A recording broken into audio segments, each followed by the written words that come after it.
That's the commitment of the Mahogany brand, for us, by us. So not only the opportunity to make these movies, but to put people behind the cameras that reflect the sensibility and that are part of the community and the culture is an equally great opportunity and responsibility. Hey there, this is Toni Judkins, Senior Vice President, Hallmark Mahogany, and you can catch me on this week's episode of I Do Film with Cardellia Hunter. You gotta tune in for this episode. We break it down, we talk about Hallmark Mahogany, we talk about all the good stuff that you know and love about Hallmark movies. You are not going to want to miss this. Don't we all just love a good Hallmark movie to get us in the holiday spirit? Or even sending that Hallmark card to show love to someone for a special occasion. I bet you never thought of who is behind it all. My guest today has made her mark as the Senior Vice President of Programming Development for Hallmark Media. She's the boss lady behind the scenes, spearheading those production and development of the stories you see on TV. I Do Film family, please welcome Toni Judkins. Thank you. Thank you. Thank you for coming today. Sure.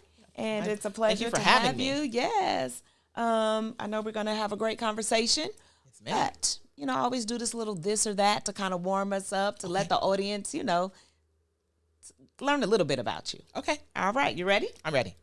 Thanksgiving or Christmas? Thanksgiving. Mahogany or Dayspring? Mahogany. Turkey or ham? Turkey. Movies about love or about family? About love. Yes, I like that. So you were formerly the executive producer of TV One's Unsung. Yes. Which also won an NAACP award. Twice, 2011 and 2012. Yes. Absolutely. But you've been producing content for years. Mm-hmm. How did you get your start?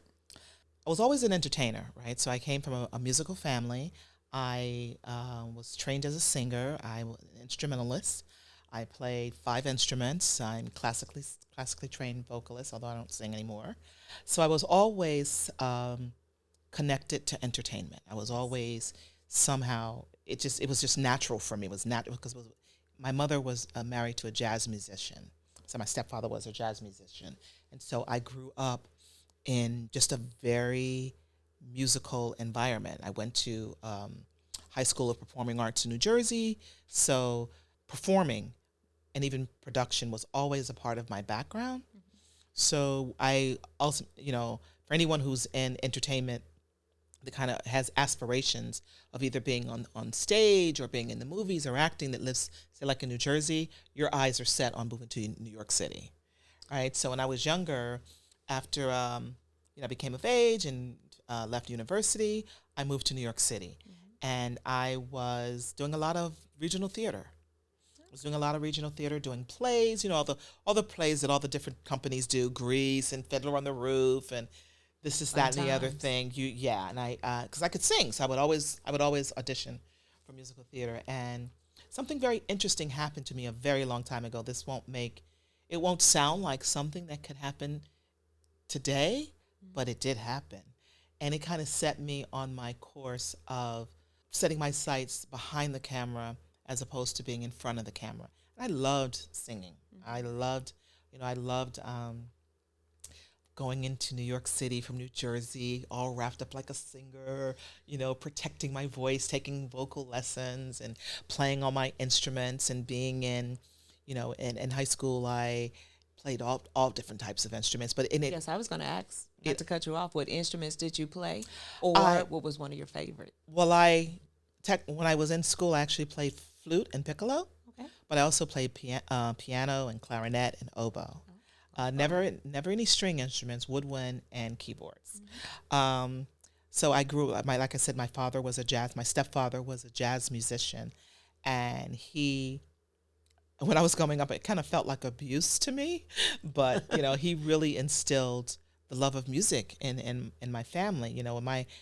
When I was a kid, I remember my friends would be listening to things like, I don't know, like the Commodores or Earth, Wind and Fire or Zap or whatever. But, I would have to practice piano for 2 hours a day. He would quiz me on Thelonious Monk and Miles Davis and Charlie Parker. And it was just a part of how I grew up. I grew up in a very, if you can imagine such a thing, a very strict musical household. a very strict musical household. And so when I went to school, it was just always kind of easy. Like singing was easy, playing instruments was easy, reading music was easy. And I never felt really, really challenged until I started taking voice lessons.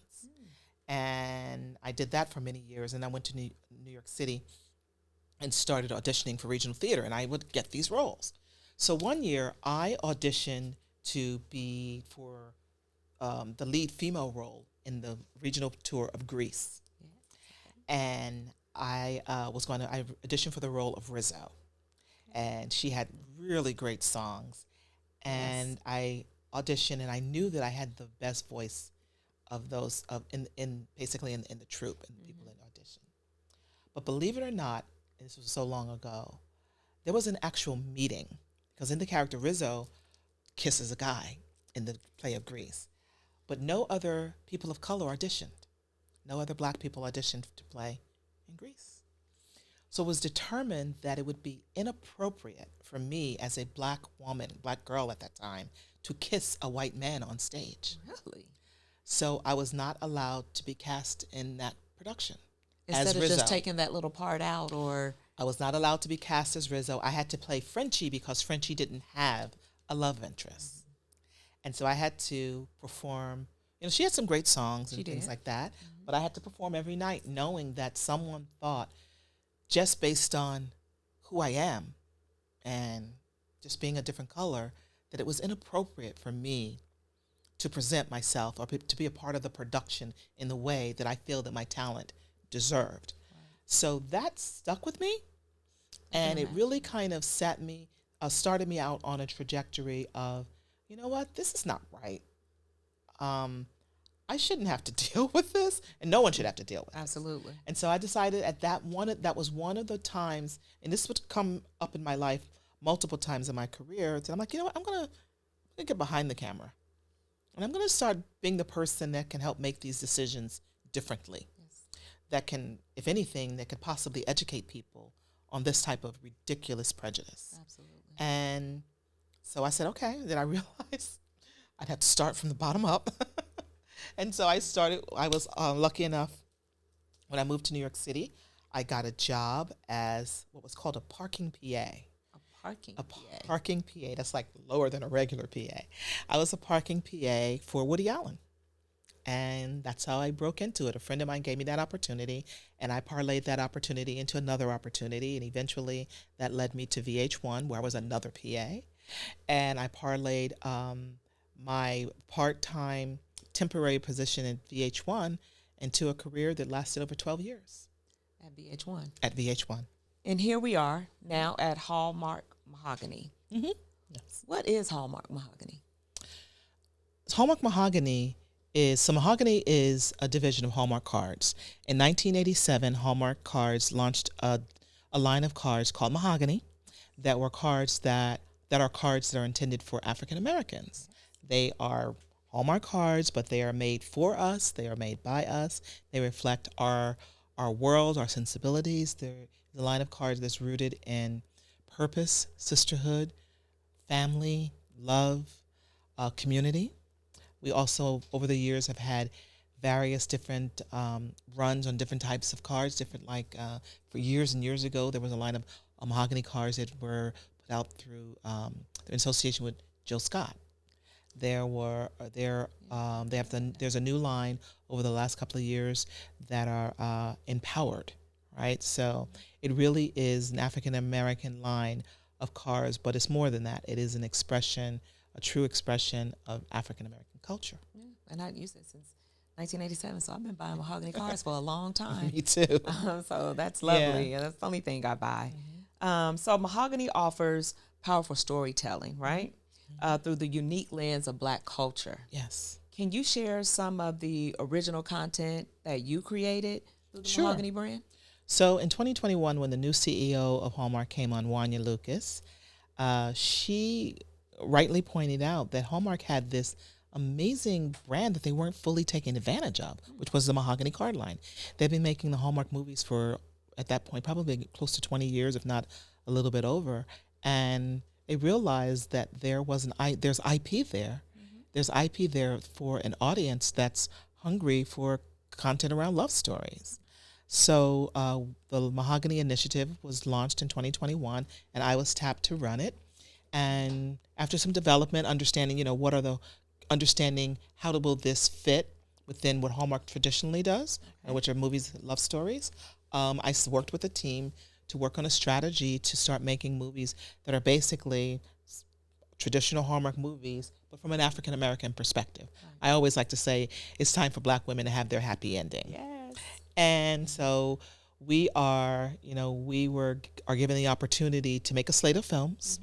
We were doing about 4 a year, so it's still relatively new. I think we've made 6 going into our 7th now. They are love stories. They're stories about connection and community and sisterhood and purpose, but love is always at the center, right? And at this point, it is romantic love. But there's also our first film was Unthinkably Good Things, and it was filmed in Italy. We had such an amazing launch. We were able to take this brand that was kind of just two-dimensional, right, and bring it to life with these amazing films. And the great thing about it is that, whether you're open about it or not, people love Hallmark movies. Absolutely. And they particularly love them around. The men too. Exactly. They particularly love them around Christmas. Yes. So we were able to take that essence of that, which is, it's a safe, fun journey to love. It's boy meets girl. There's moderate obstacles and they find their way to love. So we were able to take that and put it through a Black filter. So the first was Unthinkably Good Things, but in doing it in a way that reflects not only the Hallmark Mahogany brand, but reflects what's important to African American women, we had to do it with friends, right? So there's a pursuit for love, but there's also sisterhood and friendship. Three women, 3 different stories, 3 very different types of women, on this journey to help this one friend kind of figure out what she wants to do. But it all just came together so amazing. We were able to tap Karen Pittman, who's an incredible actress. You might know her from all types of different things. I love all the different things that I've seen her in, from Yellowstone to And Just Like That, and I love her in The Morning Show. We were able to tap her as one of our leads for that. Erica Ash, the wonderful Joyful Drake. Newer actors such as Italian actor Luca Setta, who is so amazing, and Jermaine Love, who's British, and of course Lance Gross. Okay. So Unthinkably Good Things was our first. Our second film was a film called To Her With Love, which was a nod to Sidney Poitier, To Sir With Love. It's about 2 teachers who fall in love, and we love that. We love Sidney Poitier, we love the romance stories, but it's also what I hope to have the opportunity to do is to plant something in the storytelling that is really of importance to African Americans. An opportunity to show a Black male teacher for our community. Absolutely. Investing in kids was to me was responsible, but also was fun. Yes. Our third film was The Holiday Stocking, which was so lovely. Mahogany had its first Christmas movie in 2022. We have the lovely Michael T. Williamson, B.J. Britt, just a really stellar cast, and a traditional Hallmark Christmas movie. Yes. Yeah. You said so many things. I have so many different questions I want to, but I want to jump back to Hallmark's president CEO is Quyionah. Quyionah Lucas. Quyionah Lucas. So she told the AJC that she resigned to stay close to her family in Atlanta. Yes. Yeah. How does her resignation impact Hallmark's commitment to diversity and inclusion when it comes to the programming? That's a great question. And, I'll be honest with you, when she resigned, well, let's go before that. After George Floyd, so many companies make commitments to bring on Black executives, to launch D&I programs, to commitment to change. And, you like myself have seen over the last couple of years, many of these positions, many of these initiatives, people have been let go. The initiatives are kind of fading away. Yes. So I'll be honest with you, I was nervous. Yeah. But what I've been told and what I've seen to this point is that the commitment is there. The commitment is strong. And they're going to, Mahogany is not different than some of the other initiatives. Mahogany is a significant part of Hallmark's enterprise. Absolutely. So it's not like something that they just started. I mean, they've been committed to this card line for almost 40 years. So I am hoping and praying, and I'm expecting more than anything. I'm expecting the media initiative to continue. I'm expecting this commitment to creating films in the AA space for African American women to remain. Yeah, that's why you're there. Yeah. So you can make sure that this happens. So tell me, how does the Hallmark style change as you adapt to storytelling for Black audiences? It doesn't change that much, except that you have to strike the balance between creating a traditional Hallmark story, but creating it in such a way that it authentically appeals to an African American viewer. So the line we have to walk when we're creating the film is that, you have an audience that's been ride or die for Hallmark for years. It's a non-Black audience. It's a bit of an older audience. It's a Midwestern conservative small C audience, and big C audience as well. So you have to create content and they're accustomed to watching a certain thing. Yes, and they're accustomed to getting a lot of a certain thing. So we have to create our films in a way that it appeals to that audience, but it also brings in an African American female. Yes. And when they watch the films, you hope that the traditional audience has been there, says, oh, I like that. I like that story. I like those characters. I like the acting. But then the African American viewer says, oh, I like that. And it's clear that it was made with me in mind.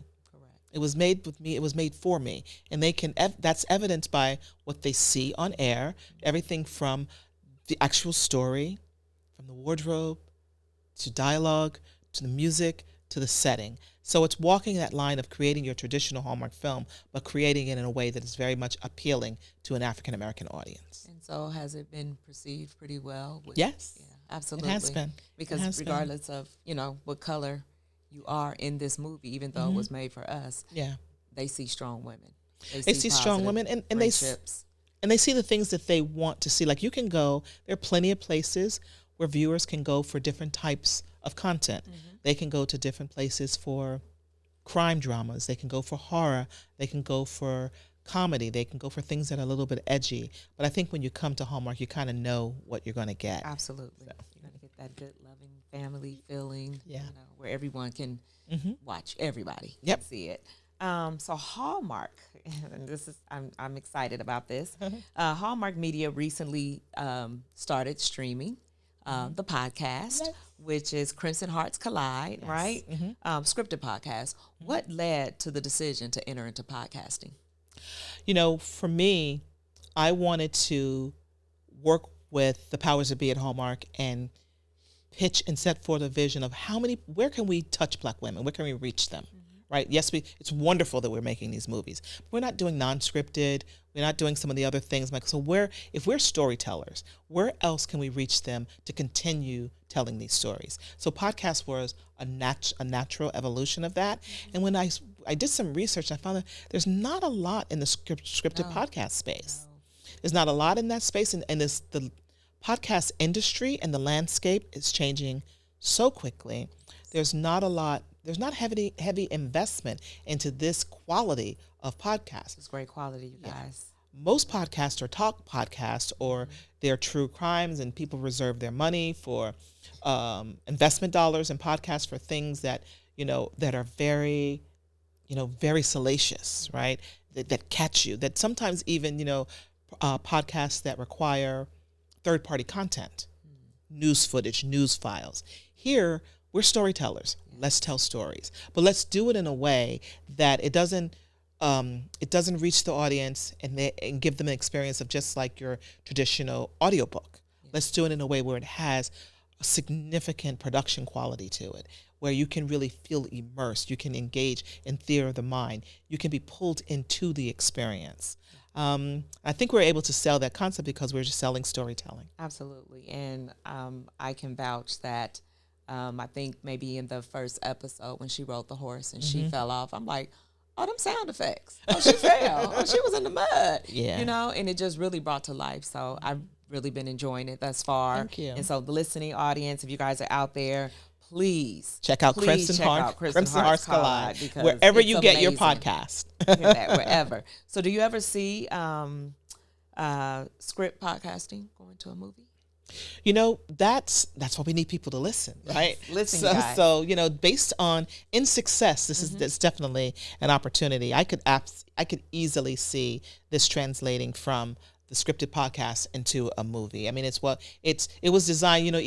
Even though one of the things that I worried about is, and sometimes books for African American women, it can be a little saucy. Yeah. I'm like, okay, we can't really kind of go there.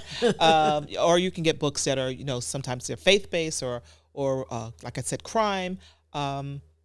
We just wanted to stay committed to the thing that we do well. Yes. And I think in doing that and in success with that, there's definitely an opportunity to, one, do more of that, but then also to translate it into a film. Yeah. You guys did well with this one. Thank you. Looking for many more. Mm-hmm. Okay, so everybody loves a Hallmark Christmas movie, right? Yes. Yes. So what makes Hallmark so popular? In the Christmas space? In this Christmas space, yes. I guess we've earned, we've earned the right to be the kind of like the leader in Christmas films. Yeah. I also think the volume of Christmas films that we make helps. We have 40 films that will air this year from October to December, through December. Okay. So I think, but you know what it is? It's either from Countdown to Christmas on Hallmark Channel to Miracles of Christmas on Hallmark Movies and Mysteries. It's the magic of Christmas. It's the hope. It's the joy. It's the family. It's all of those things that I think when we fantasize about what our perfect Christmas would be, Hallmark, for all intents and purposes, is a big old fantasy ride. Yes. When we fantasize about what a perfect Christmas would be, I think we fantasize about what we see in a Hallmark Christmas movie. Right. And I can't, I'll be honest with you, I can't give you exactly what the secret is. We just know that it works. Yes. But I think in there is a commitment to love, a commitment to family, a commitment to the magic of the season, and the opportunity to, particularly on Hallmark Movies and Mysteries, to get a little bit closer to the reason for the season. Yes. And I'm blessed to be able to run the Dayspring initiative as well. Yes. Hallmark is now making movies for their religious card brand, Dayspring, and I'm running that where we do 2 films so far, one for Easter and one for Christmas. But within that Dayspring Christmas movie, we're able to go a little bit deeper. We're able to talk about, the hope and the magic after things such as tragedies and loss and certain degrees of hopelessness. Bringing people, not just the fun that you see, from variations of Scrooged or any type of Christmas movie that we've known, to see what is it like to celebrate the holiday when a family is missing a loved one, when a family is broken, when a family is challenged, when a family is waiting for the father to come home from the military. And I think that that's what Miracles of Christmas offers for the viewers, and I think that that's also what contributes to us being a leader in the Christmas space. So we have some things to look forward to this holiday season. Yes. And a second Mahogany Christmas movie. Yeah, and so with that being said, any cast you want to spill? Who's in it? Who are we expecting to see? Well, I think our Countdown to Christmas has been announced. Due to the SAG strike, they won't be really familiar actors. Okay. But we have some great talent. We're shooting right now. Though. Yeah. Giving new people opportunities, right? Absolutely. Giving new talent. Ronnie Rowe, who was in one Hallmark Christmas movie last year, he is going to be in this one, and then lovely actress from Star Trek Discovery, she's in it, and Michelle, and we're just really excited about new opportunities. We're shooting for one of the first times we're shooting over in Toronto versus Vancouver, which is great. It's a whole different vibe. We're taking advantage of what I love about, and I think this is a very important thing to say about the Mahogany Initiative, and this is what I get really kind of choked up about, because this is such an honor. It's not only an honor to run this initiative, but to go up to a place like Canada and to look and employ people of color. You're looking on that set, and there's black hair and makeup. There's black wardrobe. There's all people. There's so many department heads that you bring that help to create that level of authenticity, but to give people opportunities. When we were shooting, I think it was our first film this year, Spring Breakthrough, at Alabama, in Fairhope, down to the woman who had craft service, heads of departments, African Americans. We were able to fly our wardrobe and hair and makeup to Italy for Unthinkably. We didn't just have to rely on getting talent from overseas. That's the commitment of the Mahogany brand, for us, by us. Yes. So not only the opportunity to make these movies, but to put people behind the cameras that reflect the sensibility and that are part of the community and the culture is an equally great opportunity and responsibility. Yeah, absolutely. That's good to hear. Yeah. And how involved are you in everything from beginning to end? What do you think? I know you are, and I know you're very intentional. Yeah. And are you involved because you have to be, or what?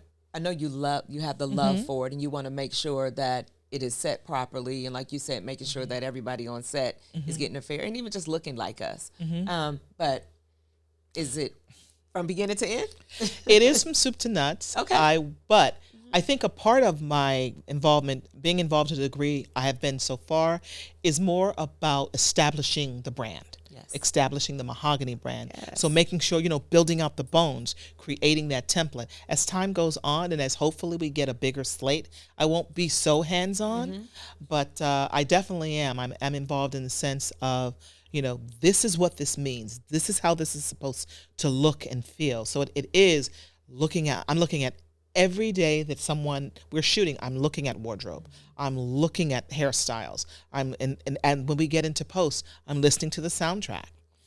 I'm looking for cuts. One of the things that I have to notice, I try to remain very cognizant of how I'm presenting Black women, how our team is presenting Black women. So sometimes you'll get takes from actresses who are all amazing and are great and really great directors. I'm lucky enough to work with Roger Bob, who a lot of people know. Yes. I know, hey Roger Bob. He's in Canada hustling for me right now.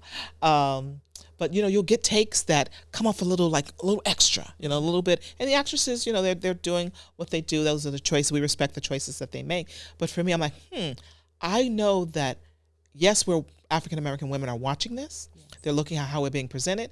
But non-AA viewers are watching as well. So I want to present us in our best light. And what I do not want to do is do anything that begins to inch toward Black women being presented in certain ways, presented in any way that kind of inches toward kind of being a caricature. Mm-hmm. So I stay involved in that. I'm like, okay, let's get a softer take. Yes. I probably am more involved than I need to be in the post process, but I love the post process. I love editing. It's coming to the end. You got to make sure that project years ago I thought I was going to be an editor, but I chose to go a different way. But I love that part of the process. I'm probably not the person that's going to sit on set for 12 hours a day. Oh yeah. But I'm going to watch that cut and give those notes. So I think as time goes on, I'll be involved a bit less. Right now, it's about establishing the template for the brand. Right. So when you look at all the movies that we've done up until this point, there's a certain degree of continuity. Continuity in the style, continuity, the dialogue changes and the message changes and the story changes, but that journey to how does she win? Yes. How does she find love? How does she get her happy ending? And how does she reveal herself and how does she grow? So establishing that continuity through the films that we're creating up to this point, I think it's important to have a certain degree of hands-on approach to get that kind of locked in, and then you begin to grow and expand from there. Speaking of the Mahogany brand, how is diversity and inclusion represented through the brand? Is it just the programming, or does it reflect in other ways? It's the programming and more. Here's a fun fact. Yeah. Do you know that in terms of the Hallmark Mahogany cards, I think it's some 40% of the cards are not purchased by people of color. Really? So there's diversity there. Yes. People love the cards. People love the messages. And so everyone loves it. So it's not just people of color, Black people buying the cards.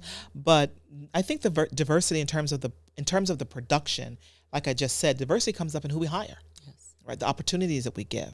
We'll be able to bring in more people of color behind the scenes, more interns. And here's something else I think that really speaks to the overflow of diversity based on having Mahogany on Hallmark.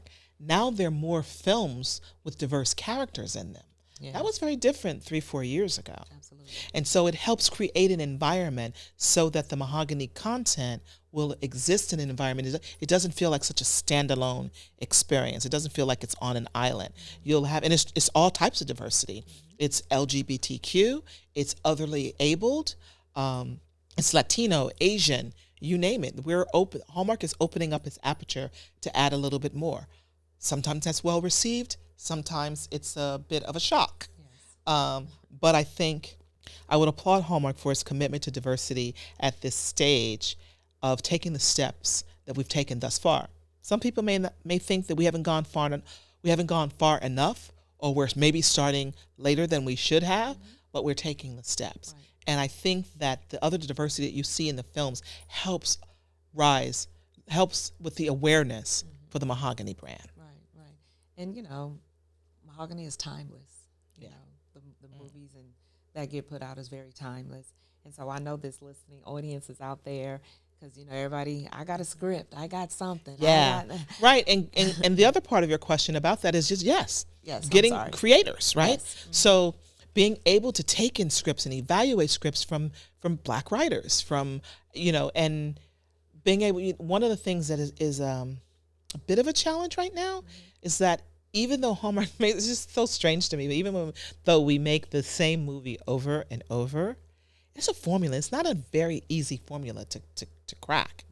A writer that I know was telling me that another writing friend of hers, who's responsible for a very popular multi-season series on regular cable television for years, has shared with her that she's like on her third version of a Hallmark. She's like, I've been a showrunner. I've created a very popular series. I have not been able to crack the formula for this Hallmark script.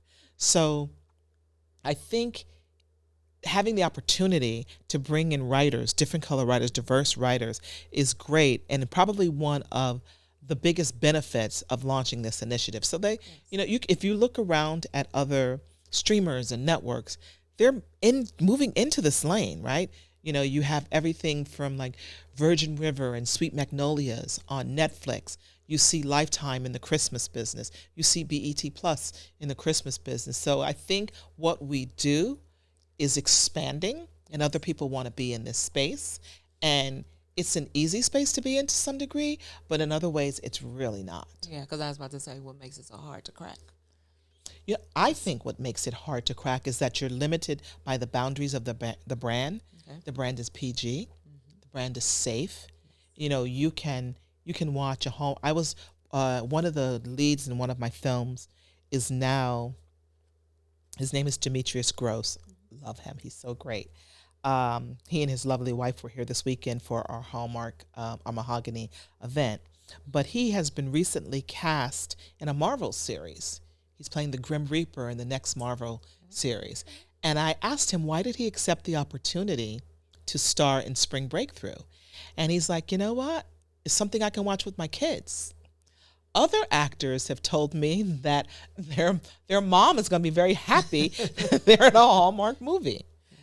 So, having what makes it hard is that you are kind of bound by the brand. Can't go too dark. Can't be too convoluted. You can't be, you can't be too violent.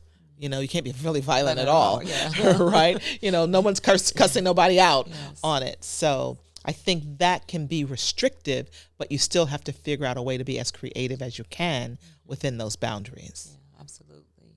So for the listening audience who's out there, how can someone get their film on Hallmark? Film as in terms of getting their script? Yes. Well, there's an acquisition process if you have a movie that's already made, right?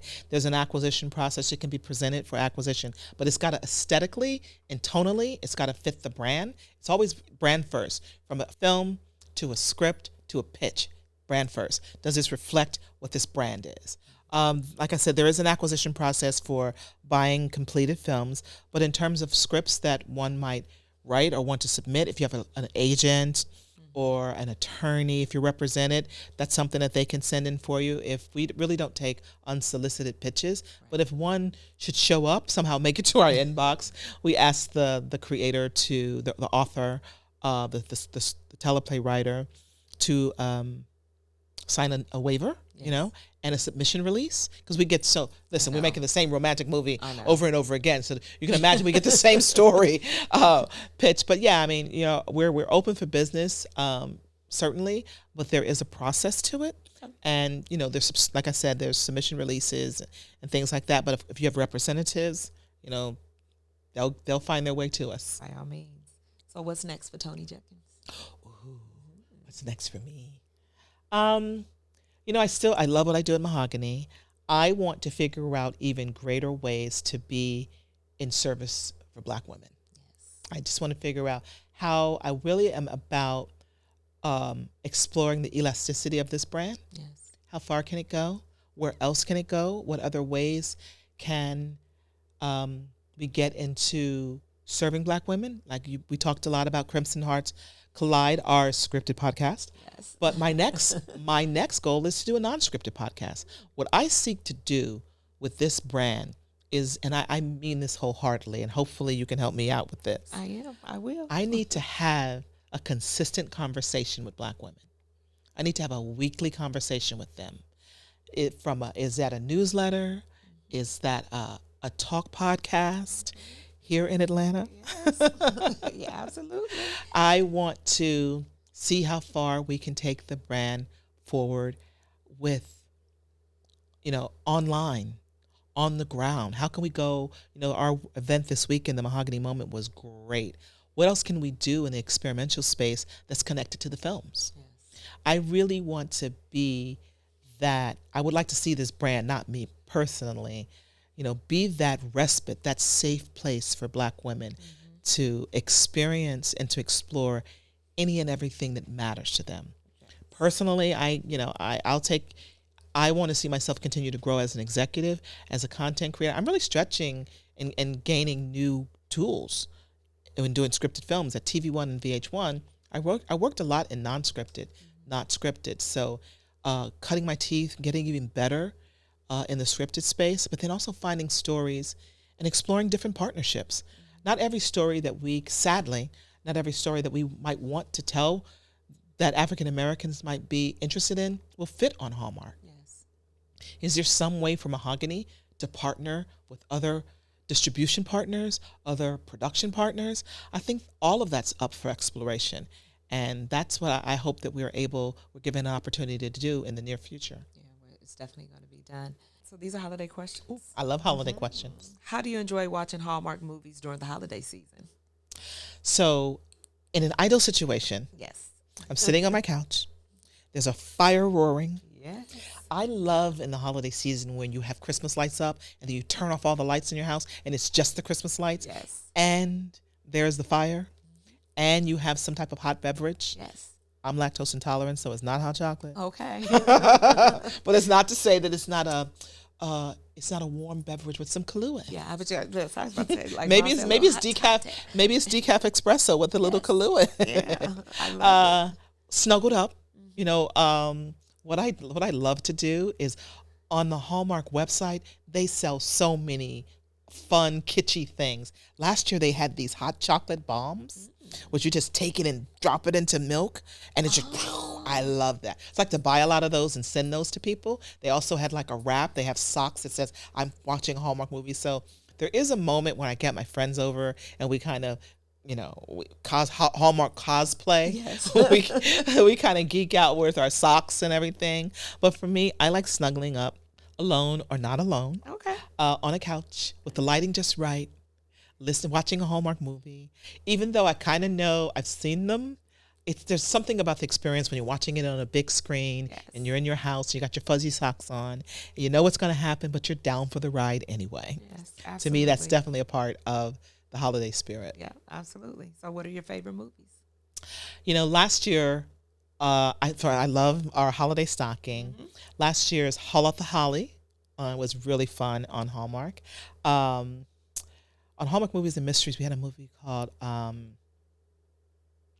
there's part of a franchise. It's kind of the based on a Blake Shelton song. This is a Time for Them series, so time for him to come home, time for her to come home, time for them to come home. I love those.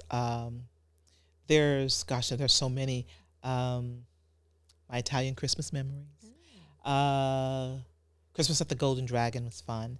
Check that one out. Yeah, but you'll really love. Oh, we did in 2022. We did a holiday film with the Rockettes. It was called A Christmas Spectacular. It was really good. Okay. But you know, my favorite is The Holiday Stocking. Yeah, absolutely. And the other one that I really love is a movie called 5 More Minutes. And what would you do with another 5 minutes with the person you love the most? That's really touching. I was about to say, yeah, touches in. Yeah, yeah.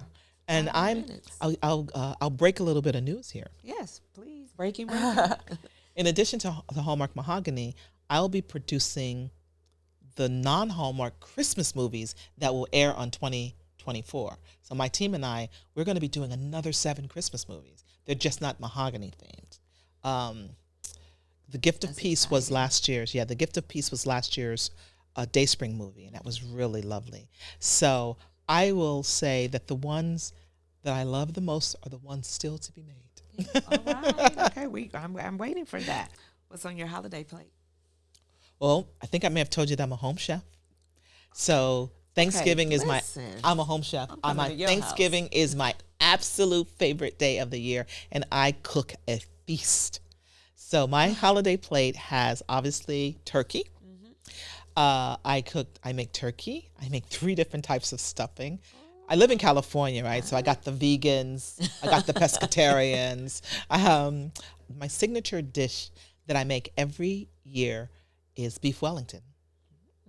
I love making beef Wellington. It's very labor intensive, but I think I make a beef Wellington that even Gordon Ramsay would approve.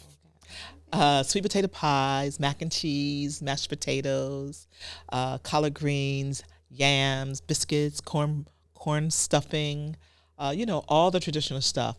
No ham, though. Okay. Don't do ham. No ham. Nope. We'll take the turkey. Absolutely. Mac and cheese, we'll take it all. Oh, absolutely. Fried or bake for the turkey. Turkey, fried or bake. Oh, I bake it. I bake it in a bag. Oh, yeah. Okay. And then I also make for the pescatarians in my family, I make salmon en croix, which is salmon wrapped in a puff pastry with a cheese sauce and over sauteed spinach. I'm learning to bake now. So I make my mom's sweet potato pies and pecan pies, and but I'm always the queen of mac and cheese. Okay. Coming to Toni's house, you're a boss. Oh, you are for real a boss. You are a boss from the 5 different instruments you've played. In plays in New York on Broadway. Unsung in the NAACP Image Awards for 2 years in a row, 2011, 2012. Mahogany, birthing it, the podcast. This has been excellent. But before we go, tell our audience how they can find you. All right. So me personally, I am Toni Judkins on Insta, and I think I'm also on X as I am Toni Judkins. But yeah, other than that, I'm at Hallmark Media. I typically don't give out my email address. Use your social media handles. My social media. Therefore, we can decide when we and also check out Hallmark Mahogany on Insta. But usually on my own pages, I will post when we have a movie airing. So we love your support. Yes. Please check out Crimson Hearts Collide. Look out for Christmas with a Kiss. Coming in December to Hallmark Channel. That will be our Mahogany movie. And we have something very special coming in February that I can't announce now, but promise to have me back. Oh, what? Promise to have me back, and I'll happily sit down with you. I'm going to come to California and do it. All right. We're going there. It was a pleasure. Oh, it was a pleasure to be here, and I'm so honored. Thank you for having me. Thank you so much. Oh, you're very welcome. Yes. Well, that's a wrap for us today. But make sure you tune in every Tuesday to catch more jewels of I Do Film. Follow us on all social media platforms at I Do Film Atlanta. And don't forget to like, share, comment, and subscribe to the podcast. I'm your host, Cardellia Hunter. Thank you for joining. I'll see you next time.